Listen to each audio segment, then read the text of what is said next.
Le restaurant était l'un de ces steakhouse chers, où les prix ne sont pas affichés sur le menu, et où les serveurs portent de vrais smokings.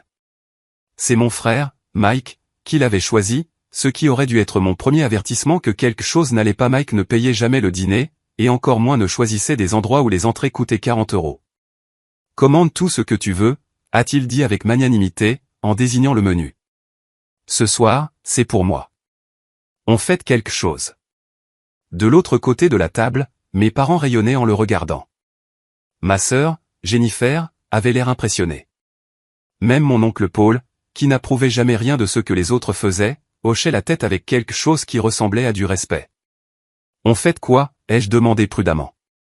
Tu verras. Le sourire de Mike était large, confiant, le sourire de quelqu'un qui croyait avoir fait quelque chose d'extraordinairement malin. Mangeons d'abord. Je veux faire ça correctement. J'aurais dû partir à ce moment-là. J'aurais dû reconnaître le piège, la mise en scène, ce dîner de famille soigneusement orchestré qui n'avait rien à voir avec une célébration, mais tout à voir avec l'ego de Mike. Mais j'étais fatigué par une longue semaine, et l'idée de rentrer dans mon appartement vide pour manger des restes réchauffés était suffisamment déprimante pour que je reste. Nous avons commandé une côte de bœuf pour Mike, un filet mignon pour papa, et du saumon pour maman. J'ai choisi le plat le moins cher du menu, un plat de poulet qui coûtait tout de même 38 €, et j'ai essayé d'ignorer la façon dont Mike a souri en coin à mon choix. Toujours si prudente, a dit Jennifer, en sirotant son vin cher. Ne prenant jamais de risques, ne faisant jamais de folie. C'est ton problème, Emma. Tu es tellement occupée à être prudente que tu oublies de vivre vraiment. Je vis très bien, ai-je dit doucement. Vraiment? La voix de maman était douce, mais la critique sous-jacente était claire. Tu as 32 ans, chérie. Tu vis dans ce minuscule appartement, tu conduis cette vieille voiture, tu ne vas jamais nulle part et tu ne fais jamais rien. On s'inquiète pour toi. Je vais bien, ai-je répété. Tu es coincé, a corrigé Mike. Tu es coincé depuis 5 ans. Le même travail ennuyeux, la même routine ennuyeuse, la même vie ennuyeuse. Pendant ce temps, nous autres, on fait bouger les choses. Mike vient de conclure une énorme affaire immobilière, a dit papa fièrement. 3 propriétés commerciales en une seule transaction. Sa plus grosse vente à ce jour. Félicitations, ai-je dit. Merci. Le sourire de Mike s'est accentué. Mais honnêtement, je n'aurais pas pu le faire sans le soutien de la famille. C'est de ça qu'il s'agit ce soir, reconnaître comment la famille aide la famille à réussir. La nourriture est arrivée. C'était excellent. Parfaitement cuit, magnifiquement présenté. J'ai mangé lentement, attendant ce que Mike avait prévu. L'anticipation était comme attendre que le couperet tombe, comme regarder des nuages d'orage s'accumuler à l'horizon. Le dessert est arrivé, une crème brûlée pour tout le monde, sauf pour moi. J'ai refusé, sachant que Mike ferait un commentaire sur mon poids ou ma frugalité. Il l'a fait quand même. Emma s'inquiète toujours pour l'argent, a-t-il dit, en brisant le sucre caramélisé de son dessert avec une force inutile. Elle ne veut jamais dépenser un centime. Elle ne veut jamais profiter de la vie. Elle amasse tout sur ce compte d'épargne, comme une grand-mère de l'époque de la Grande Dépression. Il n'y a rien de mal à être responsable, ai-je dit d'un ton égal. Responsable? Il a ri. C'est ce que tu appelles avoir 2,3 millions de dollars sur un compte d'épargne qui ne rapporte pratiquement aucun intérêt? Parce que moi, j'appellerais ça stupide. La table est devenue silencieuse. Comment sais-tu combien j'ai sur mon compte d'épargne? Ai-je demandé, ma voix très calme malgré la glace qui inondait mes veines. Parce que j'ai vérifié, a dit Mike, en sortant un papier plié de la poche de sa veste. J'ai dû vérifier les fonds avant de pouvoir faire le virement. Quel virement? Il a déplié le papier avec panache, le brandissant comme un trophée. C'était un reçu de virement bancaire. Ma banque. Mon numéro de compte. Un virement de 2 287 543 € et 18 centimes vers un compte au nom de Mike. Enfin, ton argent est bien utilisé, a-t-il annoncé, en agitant le reçu. Tu pourras me remercier plus tard. La famille a applaudi. De vrais applaudissements, comme si Mike venait de réaliser un tour de magie au lieu de commettre un crime fédéral. Qu'est-ce que tu as fait, ai-je demandé, toujours avec cette voix anormalement calme que j'avais appris à utiliser dans les situations de crise. J'ai investi ton argent correctement, a dit Mike fièrement. L'affaire immobilière dont je parlais? J'ai utilisé tes économies comme mise de fonds. 20% d'acompte sur un achat de 11,5 millions de dollars. Les rendements vont être incroyables. On parle de 15 à 20% par an une fois les propriétés développées. Ai-je répété. Toi et moi, partenaires, a-t-il souri. Répartition 60-40e. Je prends 60% puisque j'ai trouvé l'affaire et que je fais tout le travail, mais tu obtiens 40% des bénéfices juste pour avoir fourni le capital. Tu devrais me remercier. Dans 5 ans, tes 2,3 millions de dollars vaudront au moins 4 millions. Comment as-tu accédé à mon compte, ai-je demandé. Tu as laissé tes informations de connexion bancaire sur l'ordinateur de papa et maman il y a 3 ans, a-t-il dit. Tu te souviens quand tu payais des factures pendant les vacances et que tu as utilisé leur ordinateur portable?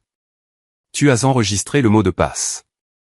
Je l'ai trouvé le mois dernier en aidant papa avec quelque chose. J'ai pensé que c'était un signe. Un signe pour me voler? Pas voler, a-t-il corrigé, son sourire vacillant légèrement. Investir. Pour nous deux. Tu es si hostile au risque, si effrayé par tout. Je savais que tu n'accepterais jamais de faire quelque chose d'intelligent avec cet argent, alors j'ai pris une décision exécutive, en tant que famille, pour t'aider. Mike veille toujours sur sa sœur, a dit maman chaleureusement. C'est merveilleux, chérie. Enfin, ton argent fait quelque chose de productif au lieu de simplement rester là. Emma ne l'aurait jamais investi elle-même, a ajouté papa. Elle a trop peur de le perdre. Mike lui a rendu service. J'ai soigneusement posé ma fourchette et sorti mon téléphone. J'avais 3 notifications manquées, toutes des 10 dernières minutes. Je les ai ouvertes. La première provenait d'un numéro que j'avais mémorisé il y a 5 ans, virement détecté. Suivi initié. En attente. La deuxième, d'un autre numéro, compte suspect identifié. Fonds gelé. La troisième, d'un nom que je connaissais très bien, agent spécial Rebecca Torres, unité de cybercriminalité du FBI. État 8 minutes. Maintenez la position. J'ai levé les yeux de mon téléphone pour trouver toute ma famille qui me fixait. Tout va bien? A demandé Jennifer. Oui, ai-je dit. Je vérifie juste quelque chose. Elle vérifie probablement le solde de son compte, Harry Mike. Elle panique à l'idée que l'argent a disparu. Emma, détends-toi. Je t'enverrai des relevés mensuels. Tu pourras suivre les rendements de l'investissement. Comment as-tu viré autant d'argent, ai-je demandé. La plupart des banques ont des limites de virement quotidiennes, des blocages de sécurité sur les grosses transactions. Je l'ai étalé sur 3 jours, a dit Mike fièrement. J'ai viré 750 000 € chaque jour, puis le reste ce matin. Ça a demandé un peu de planification, mais j'ai réussi. Tu as accédé à mon compte plusieurs fois sur 3 jours? Il le fallait. Comme je l'ai dit, les limites de sécurité. Il souriait toujours complètement inconscient. La banque a appelé une fois pour vérifier, mais j'ai juste dit que c'était toi, que je faisais un investissement. Ils l'ont cru. Tu as commis une fraude bancaire, ai-je dit doucement. J'ai commis un investissement intelligent, a-t-il corrigé. Il y a une différence. Non, ai-je dit, il n'y en a vraiment pas. L'oncle Paul s'est raclé la gorge. Emma, je sais que tu es contrariée, mais Mike t'a vraiment rendu service. Cet argent ne faisait que dormir. Maintenant, il travaille pour toi. C'est de la bonne gestion financière. En plus, tu participes au succès de Mike, a ajouté Jennifer. Son entreprise décolle. Il va devenir millionnaire, et tu peux en profiter parce qu'il a été assez généreux pour t'inclure. Généreux, ai-je répété. Très généreux, a confirmé maman. Une répartition 60-40e alors qu'il fait tout le travail. C'est plus que juste, Emma. Tu devrais être reconnaissante. J'ai vérifié à nouveau mon téléphone. Nouveau message, état 3 minutes. Le truc, c'est, ai-je dit d'un ton conversationnel, que le compte auquel tu as accédé n'était pas vraiment mon compte d'épargne personnelle. Le sourire de Mike s'est légèrement estompé. Qu'est-ce que tu veux dire? Je veux dire que ce n'est pas mon argent. Bien sûr que c'est ton argent. C'est à ton nom. C'est à mon nom, ai-je convenu. Mais ce n'est pas mon argent. C'est une preuve. La table est devenue très silencieuse. Une preuve de quoi? a demandé papa lentement. Je ne peux pas vous le dire, ai-je dit. C'est classifié. Mais je peux vous dire que le compte que tu viens de vider, Mike, est un compte de preuve fédéral, maintenu par le FBI dans le cadre d'une enquête sur la cybercriminalité en cours. Je suis la gardienne des archives, parce que je travaille pour le FBI.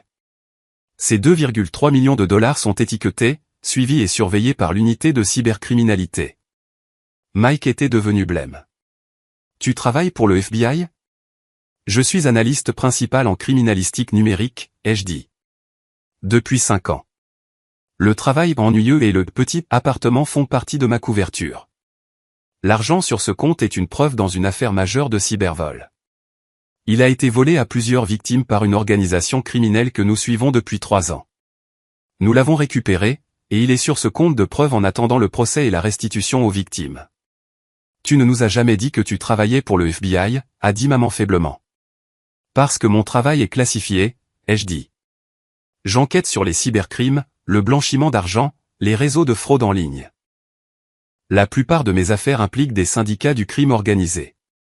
Ma véritable identité, ma vraie vie, tout cela est une information protégée.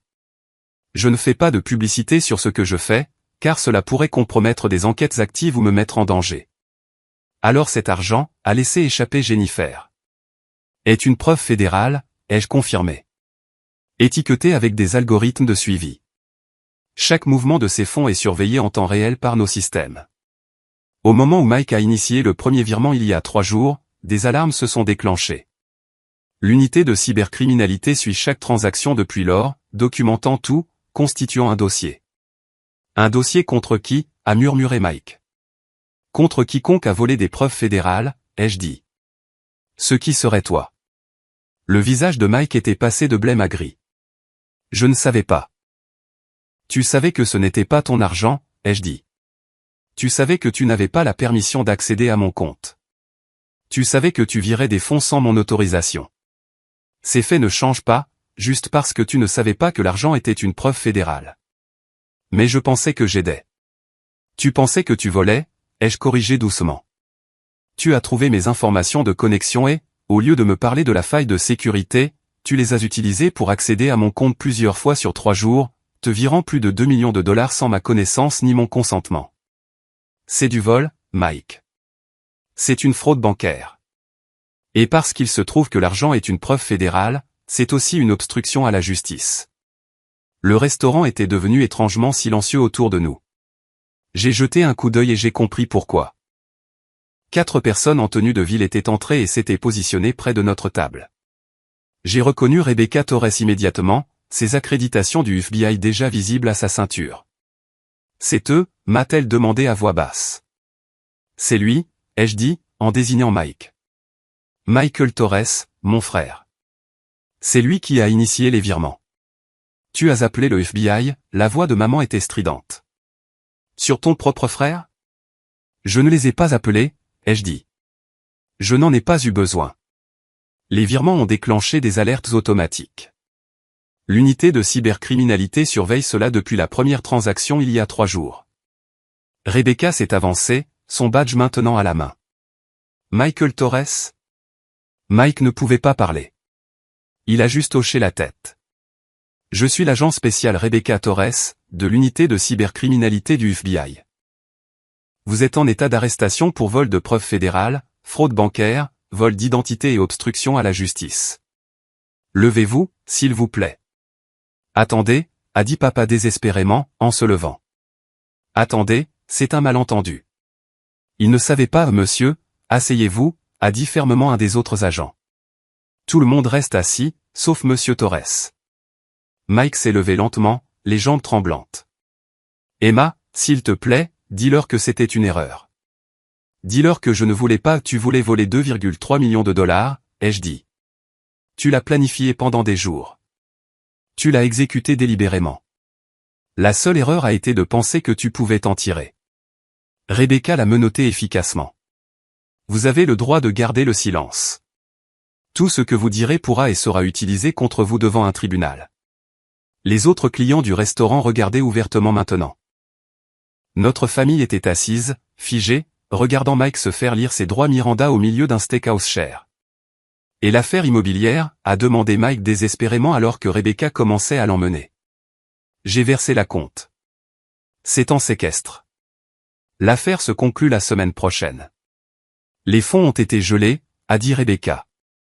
Le compte séquestre a été saisi. L'affaire est annulée, et les 2,3 millions de dollars seront restitués à la garde du FBI dans les 24 heures. Mais je vais perdre la compte. Vous perdrez bien plus que ça, a dit Rebecca. Vous avez volé des preuves fédérales.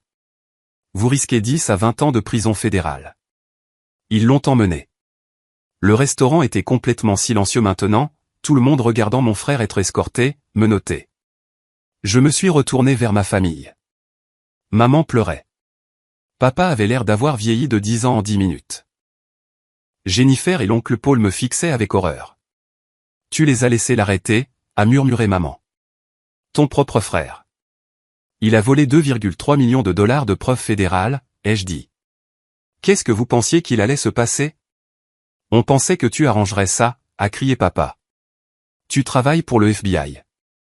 Tu aurais pu arrêter ça. Non, ai-je dit calmement. Je ne pouvais pas, et je ne l'aurais pas fait. Mike a commis des crimes fédéraux graves, de multiples crimes. Il a accédé à des systèmes protégés, volé des preuves étiquetées, commis une fraude bancaire et tenté de cacher les produits dans une transaction immobilière commerciale. Ces crimes ne disparaissent pas simplement parce que nous partageons le même ADN. Mais c'est ton frère, a dit Jennifer. Et c'est un criminel, ai-je répondu. Il a trouvé mes informations de connexion et, au lieu de me parler de la faille de sécurité, ce qui aurait été la bonne chose à faire, il l'a exploité pour voler des millions de dollars. Il a planifié ça. Il l'a exécuté sur plusieurs jours. Il a commis des crimes délibérés et prémédités. Il essayait de t'aider, a sangloté maman. Il essayait de me voler, ai-je corrigé. Il a juste enrobé ça dans un langage des investissements, de famille et des aides pour se sentir mieux. Mais la vérité est simple, il a trouvé un accès à de l'argent qui n'était pas le sien, et il l'a pris. Tu aurais pu le prévenir, a dit l'oncle Paul. Tu aurais pu lui dire ce qu'était cet argent avant qu'il ne l'utilise. Je ne pouvais rien lui dire, ai-je dit. Mon travail est classifié. L'existence de ce compte est classifiée. L'enquête à laquelle il est lié est classifiée. Il m'est légalement interdit d'en discuter avec quiconque n'a pas d'habilitation. Pas même la famille. Surtout pas la famille, ai-je dit, car la famille peut être un levier. La famille peut être manipulée. Les organisations criminelles ciblent spécifiquement les familles des enquêteurs parce qu'elles savent que les gens compromettront leurs principes pour protéger leurs proches. Alors tu l'as juste laissé tomber dans un piège, a exigé papa. Mike est tombé dans un crime, ai-je dit. Tout seul. Personne ne l'a forcé à accéder à mon compte. Personne ne l'a obligé à virer l'argent. Personne ne lui a dit de commettre une fraude. Il a fait tout ça de son propre chef, parce qu'il a vu une opportunité et l'a saisie. Le serveur est apparu, hésitant. L'addition, monsieur?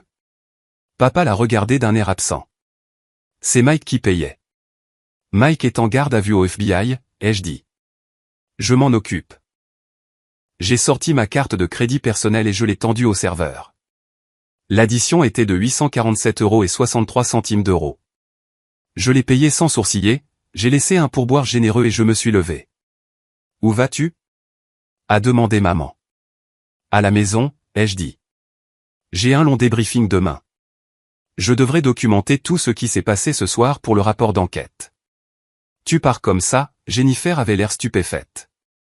Ton frère vient d'être arrêté, et tu t'en vas comme si de rien n'était? Oui, ai-je dit simplement. Parce qu'il n'y a plus rien que je puisse faire ici. Mike sera traité, mis en examen et se verra attribuer un avocat commis d'office.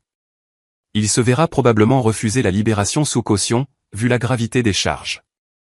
Ensuite, il attendra son procès. Combien de temps? La voix de papa était creuse. Le procès? 6 mois à 1 an, probablement. Les affaires fédérales prennent du temps. Et la prison, s'il est condamné, ce qui sera le cas, les preuves sont accablantes, il risque 10 à 20 ans. Il purgera probablement de 8 à 12 ans avec bonne conduite. Maman a poussé un cri qui ressemblait à celui d'un animal blessé. Il a volé 2,3 millions de dollars de preuves fédérales, ai-je répété, plus doucement cette fois. Qu'est-ce que vous attendiez? Une tape sur les doigts? Une amende? Ce sont des crimes graves avec des conséquences graves. C'est ton frère, a répété maman, comme si c'était une formule magique qui pouvait changer la réalité. Je sais, ai-je dit. Mais ça ne change pas ce qu'il a fait. Ça ne change pas la loi, et ça ne change pas les conséquences. Je les ai laissés assis là, dans le restaurant cher, entourés des restes du dîner de célébration et qui s'était transformé en scène de crime. Le bureau du FBI était à 20 minutes. J'ai conduit en silence, mon esprit passant déjà en mode travail, compartimentant le personnel du professionnel. Rebecca attendait dans la salle d'interrogatoire quand je suis arrivé. « Ça va ? » « Je vais bien, ai-je dit. »« C'était ton frère. »« Je sais. » Elle m'a étudié un instant. La plupart des gens seraient plus bouleversés. « Je suis bouleversé, ai-je dit. Mais je suis aussi une professionnelle. Il a commis des crimes. J'ai fait mon travail. Ces deux choses ne s'annulent pas, mais elles ne se changent pas non plus. C'est juste. » Elle a glissé une tablette sur la table. « J'ai besoin de votre déclaration. Tout ce qui s'est passé ce soir, tout ce qu'il a dit. Nous l'utiliserons dans l'accusation. » J'ai passé 2 heures à tout documenter, l'aveu de Mike sur la découverte de mes informations de connexion, son admission sur l'étalement des virements sur 3 jours pour éviter les limites de sécurité, sa déclaration sur le fait de s'être fait passer pour moi auprès de la banque, sa description de l'affaire immobilière, tout cela serait utilisé contre lui. C'est un dossier solide, a dit Rebecca quand j'ai eu fini. Peut-être l'affaire la plus facile que j'ai vue en 5 ans. Votre frère a pratiquement tout avoué devant 8 témoins dans un restaurant public. Il ne pensait pas avouer, ai-je dit. Il pensait se vanter. Il croyait sincèrement avoir fait quelque chose de malin. Il a fait quelque chose d'incroyablement stupide, a corrigé Rebecca. Voler des preuves fédérales, accéder à des systèmes du FBI. Ce n'est pas malin. C'est un aller simple pour la prison fédérale. Je sais. Allez-vous lui rendre visite? J'y ai pensé. Probablement pas, c'est froid. C'est honnête, ai-je dit. Mike a passé toute notre vie à me traiter comme si j'étais stupide, sans valeur, un échec. Il s'est moqué de ma carrière, de mes choix, de ma vie. Il pensait que j'étais pathétique. Et puis, quand il a trouvé ce qu'il pensait être mon argent, il l'a volé sans une seconde pensée, parce qu'il croyait le mériter plus que moi. Alors, c'est une vengeance? Non, ai-je dit fermement. Ce sont les conséquences. Si Mike avait accédé à mon compte, découvert que c'était mes économies personnelles et les avait volées, je l'aurais dénoncé de la même manière. Le fait que c'était des preuves fédérales ne fait qu'ajouter des charges. Mais le crime fondamental, le vol, la fraude, la trahison, c'est de ça qu'il s'agit. Rebecca a hoché la tête lentement. Pour ce que ça vaut, vous avez tout fait correctement. Vous avez maintenu votre couverture. Vous n'avez pas interféré avec l'enquête. Vous avez laissé le système fonctionner. C'est un bon protocole. Merci. Votre famille ne le verra pas de cette façon. Je sais, ai-je dit. Mais l'approbation de ma famille ne vaut pas la peine de compromettre mon intégrité.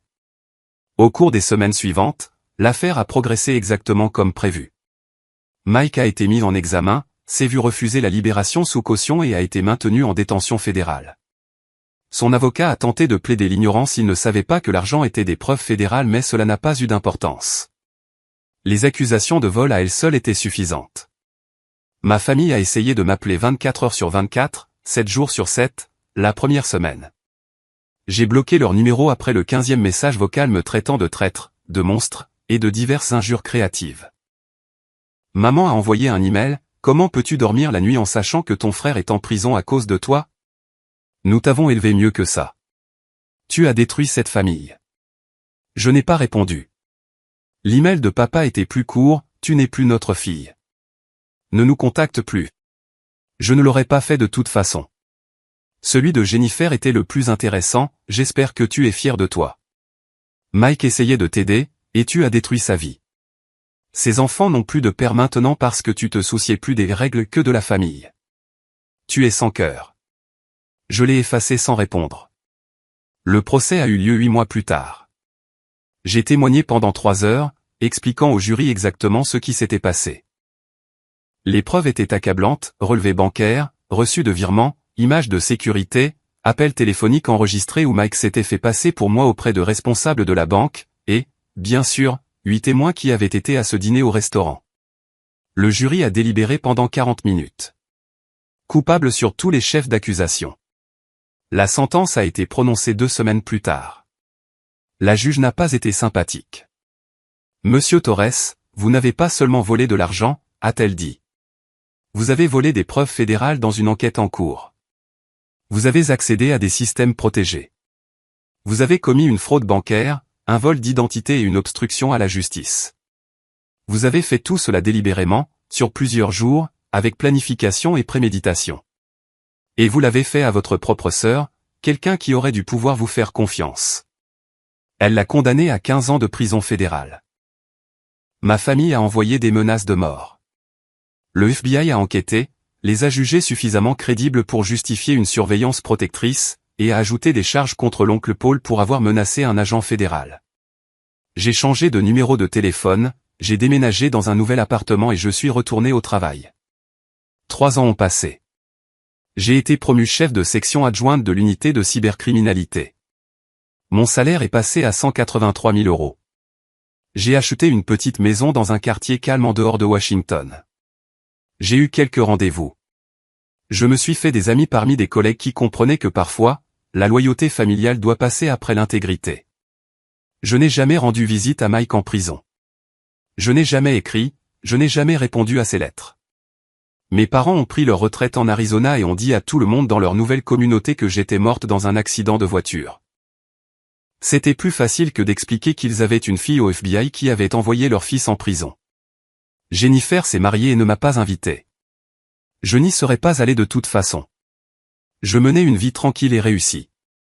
J'étais bonne dans mon travail, vraiment bonne. J'ai dirigé des enquêtes qui ont démantelé de grandes organisations de cybercriminalité, récupéré des centaines de millions de fonds volés, et mis des criminels dangereux en prison, là où ils devaient être. Et je n'ai jamais, pas une seule fois, regretté d'avoir dénoncé les crimes de Mike. Parce que certains principes sont plus importants que l'approbation familiale, des choses comme l'intégrité, la justice, l'état de droit. Des choses comme savoir que vous avez fait ce qu'il fallait, même quand c'était la chose la plus difficile, même quand cela vous a coûté l'amour de votre famille, même quand cela vous a laissé seul. Mike a été libéré après avoir purgé 11 ans avec bonne conduite. Je l'ai appris par des canaux des forces de l'ordre, pas par la famille. Il ne m'a jamais contacté. Mes parents sont décédés à 2 ans d'intervalle l'un de l'autre. Je l'ai découvert lorsque l'avocat de leur succession m'a retrouvé. Ils avaient tout laissé à Jennifer dans leur testament, avec une clause spécifique m'excluant, notre fille Emma ne doit recevoir aucune partie de cette succession, car elle a prouvé être sans loyauté, sans compassion, et sans valeur familiale. J'ai demandé à l'avocat de m'envoyer une copie de la clause. Je l'ai encadrée et je l'ai accrochée dans mon bureau à la maison. Parce que les valeurs familiales, avais-je appris, ne devraient pas inclure l'acceptation du crime, ne devraient pas inclure la protection des criminels, ne devraient pas inclure le compromis de vos principes parce que quelqu'un partage votre ADN. Les vraies valeurs familiales signifient l'intégrité, l'honnêteté, la responsabilité. Les vraies valeurs familiales signifient faire ce qui est juste même quand c'est difficile, même quand ça vous coûte tout, même quand vous vous retrouvez seul. J'avais 45 ans quand Mike a finalement pris contact. Une lettre, transmise par des canaux officiels car il n'avait pas mon adresse. Elle était courte. Je ne m'attends pas à ce que tu lises ceci ou que tu y répondes. Je voulais juste que tu saches que je comprends enfin. La prison m'a donné beaucoup de temps pour réfléchir, beaucoup de temps pour réaliser ce que j'ai fait. Pas seulement le vol, bien que ce soit déjà assez grave, mais tout ce qui a précédé. La façon dont je t'ai traité, la façon dont je t'ai méprisé, la façon dont je te voyais comme inférieur, comme quelqu'un dont le succès était quelque chose à envier au lieu de célébrer. Tu avais raison sur tout. Je t'ai volé parce que je pensais que je méritais ton argent plus que toi. Je pensais que j'étais plus intelligent, plus ambitieux, plus digne. Je pensais que tu étais faible, mais tu n'as jamais été faible. Tu avais des principes. Tu avais de l'intégrité. Tu savais qui tu étais, et tu n'as jamais compromis cela, pas même pour la famille. Je n'ai aucun droit de demander pardon. J'ai détruit ma propre vie par mes propres choix. Le fait que ces choix t'aient blessé ne les rend pas de ta faute. Ils sont de la mienne. Je voulais juste que tu saches que tu as eu raison de me dénoncer.